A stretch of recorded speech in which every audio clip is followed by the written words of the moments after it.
حبيبنا محمد عليه السلام اللهم صل على المصطفى حبيبنا محمد عليه السلام.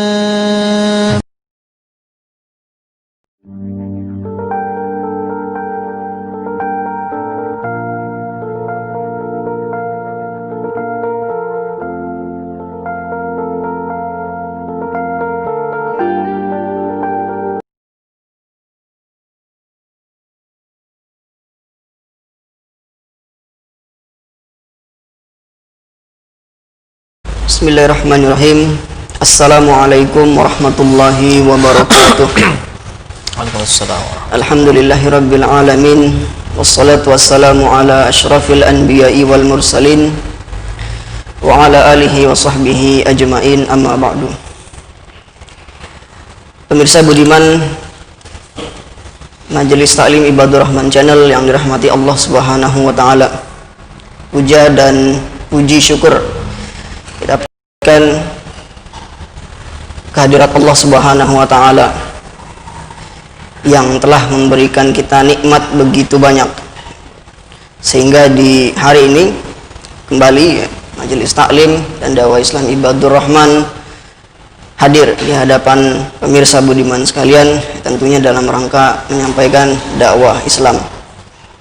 Salawat dan salam juga tak lupa kita kirimkan kepada Nabi kita, Nabi besar Muhammad sallallahu alaihi wasallam, kepada para sahabat, para tabi'in, tabi'ut tabi'in, dan juga orang-orang yang senantiasa istiqomah mengikuti jalan beliau hingga hari kiamat kelak. Amin amin rabbal alamin.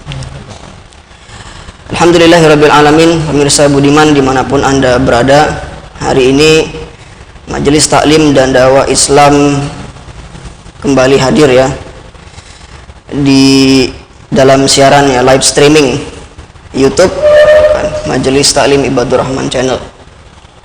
Hari ini kita akan mengangkat tema yang cukup relevannya dengan para pemuda. Tema kita hari ini adalah menjadi pemuda baper atau pembawa perubahan. Jadi baper yang kita maksud di sini itu adalah baper ya kan, dengan pengertian ya, yaitu pemuda pembawa perubahan, bukan baper dalam pengertian yang banyak dipahami orang saat ini, yaitu bawa perasaan.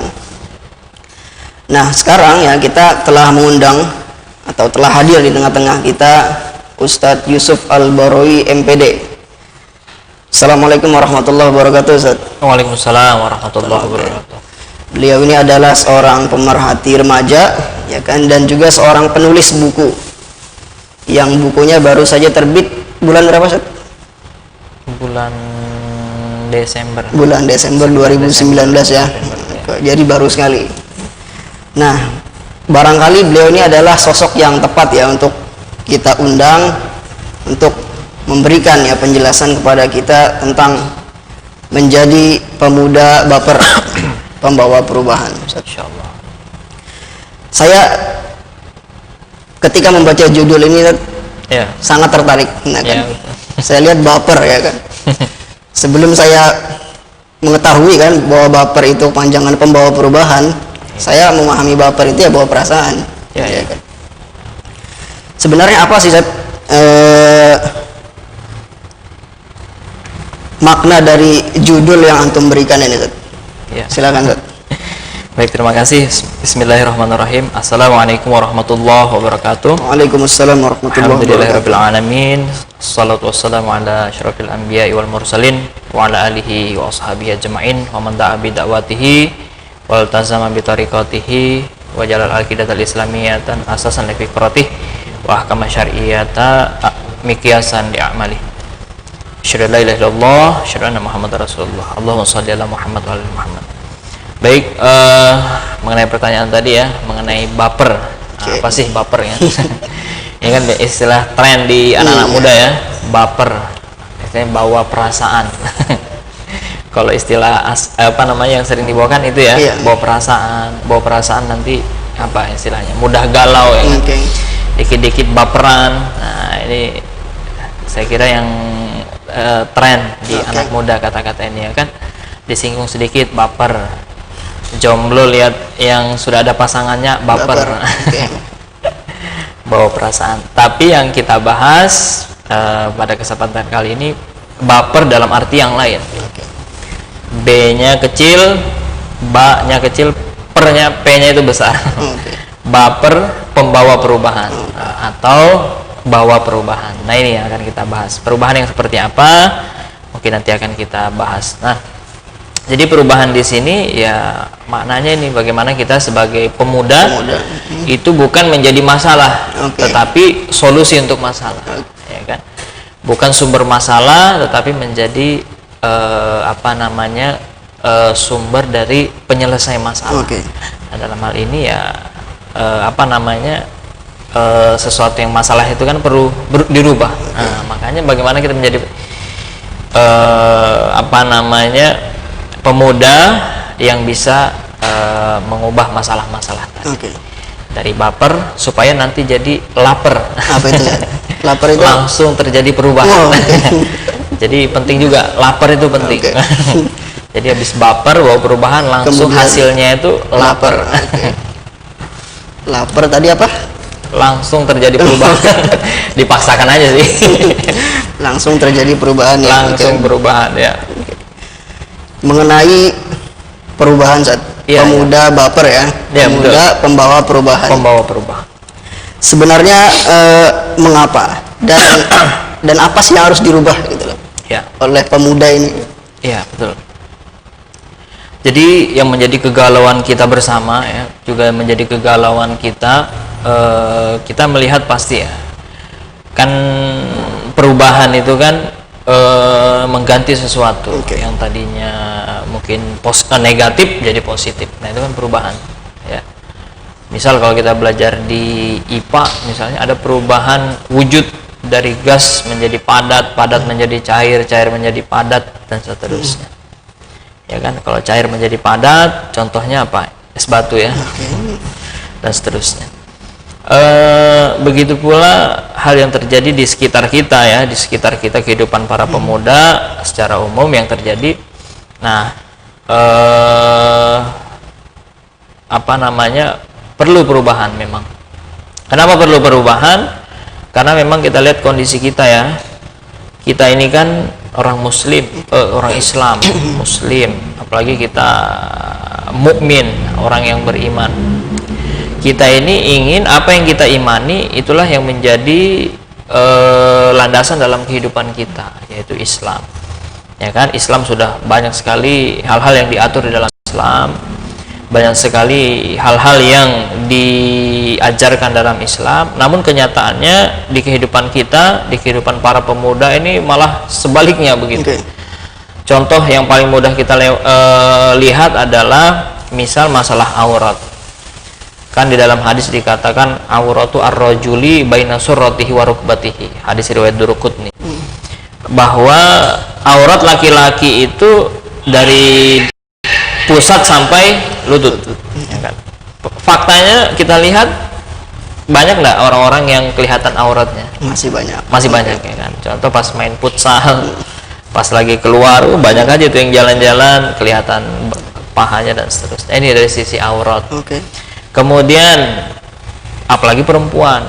Perempuan itu kan dikatakan bahwa aurat perempuan itu seluruh tubuh. Kecuali wajah dan telapak tangan. Jadi ada kecualinya ya. Jangan dikira seluruh tubuh. Oh itu harus kalau keluar rumah harus seperti mumi kan.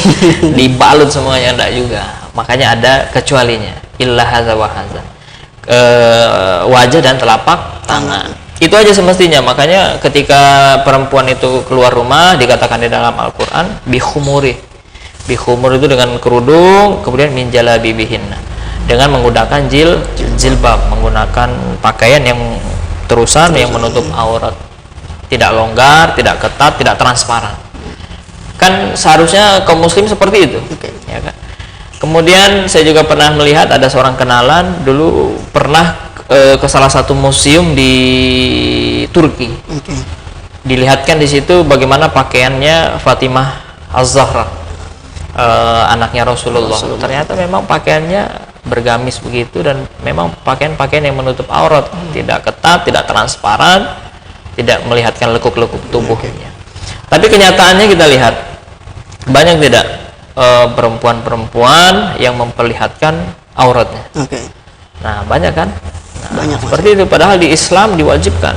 Kita lihat aja keluar rumah sudah berapa motor yang dikemudikan oleh cewek-cewek putri yang tidak menutup aurat, tidak menutup kerudung, ya kan? Kelihatan bagian-bagian tubuhnya, auratnya. Nah ini, ya kan? Kemudian dalam hal sholat misalnya, sholat itu wajib tidak? Wajib kan? Tetapi banyak tidak yang tidak sholat? Banyak sekali yang tidak sholat itu banyak. Bahkan saya pernah ada surveinya ini, dan surveinya ini masuk ke salah satu jurnal internasional yang neliti, ini orang barat kalau tidak salah, tentang kaum muslimin. Dan Islam itu ternyata yang sholat itu baru sekitar 50% lebih sedikit. Itu yang berarti belum 100% ya kan? Sedikit sekali. Terus yang sholat di masjid berapa persen? Di bawahnya lagi, sekitar 30 atau 40% gitu yang sholatnya di masjid. Yang 5 waktu dan yang sholat rutin 5 waktu di masjid di bawahnya lagi, sangat sedikit. Dan itu memang surveinya sudah masuk di jurnal internasional. Pernah saya baca.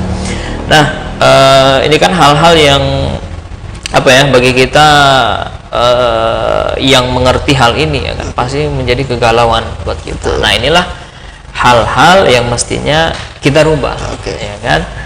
Kita rubah. Yang tadinya tidak baik kan ini tidak baik ini. Kalau standar berpikirnya Islam tidak baik. Nah, bukan hanya itu, belum lagi pacaran yang dimana dikatakan dalam hadis la yakhluwanna ahadukum bi imra'atin fa inna syaitana salisahuma. Janganlah kamu dari seorang kalian laki-laki berdua-duaan dengan perempuan yang bukan mahram. Ya kan? Tapi sekarang faktanya bagaimana? Jalan goncengan, berdua-duaan. Kalau kita jalan-jalan ke taman, nah dua-duaan kan, tidak mau diganggu, berdua mereka mesra-mesraan. Padahal berdua-duaannya aja tidak diperbolehkan. Tambah lagi mesra-mesraannya, padahal bukan mahramnya, belum nikah lagi. Nah, inilah yang terjadi, faktanya banyak terjadi ya. Yang dimana itu mestinya yang menjadi ajaran Islam, yang diwajibkan dalam Islam, tapi itu dilalaikan. Ya. Nah, inilah mengapa kita harus berubah, apa yang harus dirubah, yaitu tadi yang tidak sesuai dengan ajaran Islam kita sesuaikan, berubah ya kan. Dan mengapa harus berubah? Ya karena memang kita diwajibkan untuk berubah, ya kan. Misal di dalam hadis disebutkan man ra'a minkumu munkaron wal yughayyiruhu, ya kan. Ketika kamu itu melihat, kata Rasulullah, kemungkaran itu kan hal-hal yang bertentangan dengan Islam, maka apa, rubahlah. Nah, ya kan, kita disuruh berubah. Nah, mengapa kita berubah? Karena memang Rasul mengajarkan kita, dan di dalam Islam juga mengajarkan kita untuk merubah. Nah, merubah dalam hal inilah yang kita istilahkan kan apa istilahnya? Bawa perubahan kan gaul ya. Nah, istilah kita dalam Islam dakwah itu tadi. Nah, bagaimana pemuda itu bisa dakwah, ya kan? Kemudian melakukan perubahan-perubahan tadi, melakukan perubahan kebaikan. Baik. Ya, saya kira itu ya. Jadi perubahan dari yang tidak baik menjadi baik ya. Jadi baik, gitu, betul. Kalau tadi kan sudah diberikan contoh ya, contoh-contoh umum barangkali yang pakaiannya masih membuka atau terbuka, ya kan? Kita ajak untuk berubah, ya kan, menjadi menutup auratnya. Yang tidak sholat kita ajak untuk sholat. Ini kan perubahan-perubahan yang masih umum, Ustaz. Bersifatnya umum. Kalau saya boleh tanya, perubahan ideal itu yang seperti apa? Ideal itu kan kalau kita lihat pengertian katanya, ini kan kalau kita lihat kamus besar bahasa Indonesia. Karena ini kata sudah masuk ke bahasa Indonesia dari bahasa Inggris kalau tidak salah, masuk ke Indonesia, terjadi serapan, kemudian disesuaikan dengan bahasa Indonesia. Dalam bahasa Indonesia, ideal itu kan sesuatu yang sesuai dengan yang dicita-citakan Oke. atau sesuai yang diinginkan. Nah, itulah Itu ideal, ya? ideal. Nah, perubahan kita ini yang kita inginkan itu sesuatu yang ideal atau tidak, ya kan? Nah, jadi kita lihat apa yang menjadi tolak ukur kita, yang ingin kita rubah itu apa. Nah, kalau tadi dari pengertiannya sesuatu yang dicita-citakan, perubahan itu sesuatu yang dicita-citakan, kan berarti apa? Sesuai dengan akidah kita kan, kita pasti mencita-citakan sesuatu yang di agama kita itu diajarkan. Oke. Karena kalau kita merubah sesuatu yang tidak ada landasannya dalam agama kan bisa dibilang sia-sia kan. Oke. Nah, contoh begini, misalnya ada orang pacaran nih, yang tadinya pacarannya itu pegangan tangan, kemudian goncengan, selalu berduaan dan seterusnya. Kemudian itu yang dirubah, pacarannya jangan gitulah, pacarannya itu lewat HP aja, nggak boleh ketemu. Ya kan, merubah sesuatu yang kemaksiatan, suatu kemaksiatan yang diorganisir, dirubah ke bentuk kemaksiatan yang lain, Tapi terorganisir. Sama misalnya kalau ada misalnya gini, karena pemerintah tidak mau minuman keras itu beredar dalam satu masyarakat, ya kan? Akhirnya dibuatkanlah aturan, ya kan? Yang boleh beredar itu sekian persen, alkoholnya sekian persen. Itu kan sebenarnya apa? Bukan merubah atau menghilangkan kan, tetapi mengatur yang harus boleh beredar dan seterusnya. Bukan merubah ya. Bukan merubah ya. Bahasa halusnya diatur, padahal ya tetap dibolehkan, tapi dengan aturan. Nah, seperti maksud saya, minuman kerasnya tadi bermasalah. Oke. Diatur harus sekian persen juga bermasalah. Yang betul itu bagaimana? Ya dihilangkan semuanya. Begitu pula tadi hal pacaran, ya kan? Seperti itu dan seterusnya. Nah, makanya perubahan yang ideal itu adalah perubahan yang betul-betul arahnya jelas. Oke. Ya kan? Sebagaimana dulu yang dicontohkan oleh Rasulullah. Nah, itu kalau kita lihat dalam sirah nabawiyah kan, kita lihat itu apa namanya tahapan-tahapan dakwah beliau. Mulai beliau dari diturunkan wahyu pertama kan, Quran surah Al-Alaq ayat 1 sampai 5. Itu Rasul diturunkan wahyu pertama. Kemudian Rasul diberi diperintahkan oleh Allah untuk berdakwah. Itu di Quran surah Al-Mudatsir itu, ya kan? Disuruh Rasulullah untuk bangun menyampaikan dakwah itu, ya kan, seperti itu. Nah, kemudian Rasul kalau kita secara ringkasnya di dalam tahapan-tahapan dakwah Rasulullah itu yang dilakukan beliau apa? Yang pertama membina para sahabat. Oke. Nah, ini oleh para ulama diistilahkan marhalatu taskif. Melakukan pembinaan kepada para sahabat dan keluarga beliau yang mau ngikut dengan beliau. Kemudian setelah itu ini juga diistilahkan dakwah sir, ya kan? Dakwah yang sembunyi-sembunyi awalnya dengan pengkaderan. Kemudian itu tetap berlangsung, kemudian berlangsung ke tahap yang kedua.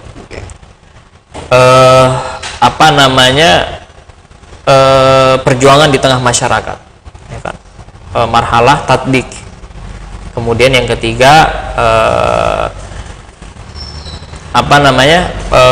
perjuangan di masyarakat. Kemudian yang ketiga penerapan Islam, kan seperti itu. Nah, pemuda ini mestinya juga berubah seperti itu, ya kan? Kalau tadi Rasul dikasih wahyu pertama kan, ya kita artinya apa? Kita merubah diri kita. Yang tadi malas sholat, yang masih pacaran, yang masih suka baperan, baper tadi apa? Bawa perasaan ya. Galau-galauan, ya kan? Curhat-curhatan sama yang bukan mahram ya dirubah. Yang malas sholat dirubah. Yang tadi tidak puasa tidak puasa wajib, ya puasa. Nah, itu sunnah-sunnah juga dijaga, puasa sunnah, sholat sunnah. Yang tadinya malas mengerjakan itu ya dilakukan. Kemudian tidak hanya itu, bagaimana para pemuda ini selain merubah dirinya tadi, menjaga amal ibadahnya, dia juga dakwah. Karena masih banyak pemuda-pemuda lain yang belum berubah. Oke. Nah, makanya kita rubah, ya kan. Selain itu tadi dicontohkan Rasul, Allah juga perintahkan. Kita rubah dengan Ya kan? dakwah ya. Kita rubah dengan dakwah. Nah, seperti itu. Makanya dakwah, ya kan, dikatakan dalam Al-Qur'an, ud'u ila sabili rabbika bil hikmah wal mau'izatul hasanah wajadilhum billati hiya ahsan. Di surah An-Nahl 125. Serulah manusia kepada jalan Allah bil hikmah. Bil hikmah itu dengan hikmah, dengan hujjah yang kuat, wal mau'izatul hasanah, dengan apa? Nasihat yang baik. Kemudian wajadilhum billati hiya ahsan. Bantahlah pendapat-pendapat yang tidak baik itu dengan baik. Ya, seperti itu. Ini perintah Allah, maka perintah dakwah itu perintah Allah. Dakwah itu hukumnya wajib bagi kita, dan dakwah itu kalau kita kerjakan berpahala. Enak enggak? Sudah kita dakwah, ketika kita nyampaikan ilmu kita bertambah, dapat pahala lagi. Nah, ini Masya Allah. Nah, seperti itu. Jadi sesuatu yang kita cita-citakan tadi bisa terwujud, ya kan? Nah, sama misalnya kita ingin dapat ranking 1 di kelas. Diwujudkan dengan cara apa? Belajar, kan? Belajar. Nah, begitu pula perubahan, jika ingin terjadi perubahan di tengah-tengah masyarakat, perubahan terjadi di tengah para pemuda, ya dengan dakwah tadi, perubahan disampaikan dan seterusnya. Jadi dakwah punya peran yang penting dalam perubahannya. Sangat penting. Nah, ini makanya kita harus baper pembawa perubahan. Baik. Jadi kira-kira begitu ya, Ya. perubahan ideal yang sebagaimana kita dicontohkan Rasulullah Sallallahu Alaihi Wasallam. Ini terakhir Ustaz. Ya. Pertanyaan dari saya, kira-kira apa pesan Ustaz, ya kan, untuk para pemuda, ya kan, dalam atau untuk yang melakukan perubahan yang ideal dan juga mewujudkan kebangkitan. Ya. Jadi dalam hukum Islam itu kan, dan dalam al-ahkamul khamsah, akhirnya ada urutan-urutan hukum itu kan, mulai dari wajib, sunnah, mubah, makruh, haram. Nah, jadi yang kita dahulukan yang pertama, ini pesan saya untuk yang pertama, sesuai dengan judul buku saya juga sih. Apa pesanmu untukku? Pesan yang pertama, ya jalanilah apa yang wajib dalam Islam, kita jalankan. Kita wajib sholat, wajib puasa Ramadan, jalankan. Kemudian yang kedua sunnah, kan? Yang sunnah-sunnah dijalankan. Salah satu sunnah apa? Menebarkan salam. Assalamu alaikum. Nah, ini kalau ketemu, bukan salam yang satunya ya. Salam panca indera. Panca apa? Panca indera. Itu kan yang lagi viral ini ya. Salah satu ketua BPIP salam. Nah, ini itu jangan. Kita masuk rumah orang, tidak dibukakan pintu, nanti dilempar telur malah. Ya kan? Assalamualaikum. Tebarkan salam, laksanakan yang sunnah-sunnah, ya kan? Dan yang mubah dikurang game misalnya. Kan sekarang kan luar biasa itu game ya. Game apa contohnya? ML, Mobile Legend, PUBG, PUBG, Fortnite, apalagi itu macam-macam ya. Ada, saya dapat info itu ada seorang anak pulang sekolah langsung belum ganti baju main PUBG lanjut sampai jam 4 malam. Padahal yang tadinya main game itu kan mubah-mubah saja selama tidak ada unsur-unsur maksiat di situ. Tapi kalau yang mubah ini melelehkan kita dari sholat, belajar, nah ini bermasalah. Bisa jadi haram ya kan. Nah, makanya game-game itu jangan sampai mengganggu aktivitas sholat kita, jangan sampai menghabiskan waktu kita. Ini dirubah. Apalagi makruh, halal, haram tinggalkan. Termasuk tadi supaya terjadi perubahan kan tadi butuh dakwah. Ya kita sama-sama berdakwah, rubah diri kita, kemudian kita bersama-sama merubah orang lain. Ya kan tadi di ayat yang sudah saya sampaikan, dakwah itu wajib, berarti kita harus dakwah, harus merubah diri kita, kemudian dakwah menyampaikan orang lain dapat pahala pula. Ya kan di dalam Quran surah Ar-Ra'd ayat 11 dikatakan bahwa innallaha la yughayyiru ma biqaumin hatta yughayyiru ma bi anfusihim. Bahwa Allah itu tidak akan merubah keadaan yang ada pada diri suatu kaum kecuali hatta hingga mereka mau merubah sendiri apa yang ada pada diri mereka, ya kan? Berarti kita harus merubah yang apa namanya? Ya, kita harus berubah memang. Ya, ini sesuai dengan perintah Allah. Seperti itu ya. Jadi sekali lagi kita sebagai seorang pemuda, termasuk juga orang tua ini semestinya ya. Orang tua itu kan sebagai contoh, pemuda ini sebagai butuh teladan juga. Kita yang misalnya yang orang tua yang lebih dewasa menjadi contoh untuk para pemuda. Ya, untuk menjalankan perintah Allah, berdakwah dan melakukan perubahan sebagaimana yang dilakukan oleh Rasul dan ulama-ulama yang ulama-ulama kita, ulama-ulama kaum muslimin. Jadi perubahan perlu segera ya. Perlu segera. Iya, betul itu. Jadi cukup? Ya. Ada lagi? Oke. Terima kasih Ustaz atas kesempatannya berhadir ya di Majelis Taklim Dakwah Islam Ibadur Rahman. Lain kali kita undang lagi Ustaz. Insyaallah. Siap ya? Insyaallah. Baik, para pemirsa Budiman dimanapun Anda berada, dengan ini berakhirlah sudah acara kita. Semoga ya kan apa yang tadi disampaikan ya kan oleh pemateri bisa kita pahami dan juga bisa kita lakukan ya kan. Dan khusus untuk bagi para pemuda ya kan, setelah mendengar materi ini kita betul-betul bisa jadi pemuda yang baper ya. Pemuda pembawa perubahan. Dengan ini kami pamit undur diri dengan mengucapkan ya kan doa kafaratul majelis. Subhanakallahumma bihamdik asyhadu an la ilaha illa anta astaghfiruka wa atubu ilaik. Assalamualaikum warahmatullahi wabarakatuh. Waalaikumsalam warahmatullahi wabarakatuh. وسلم دائما أبدا على حبيبك خير الخلق كل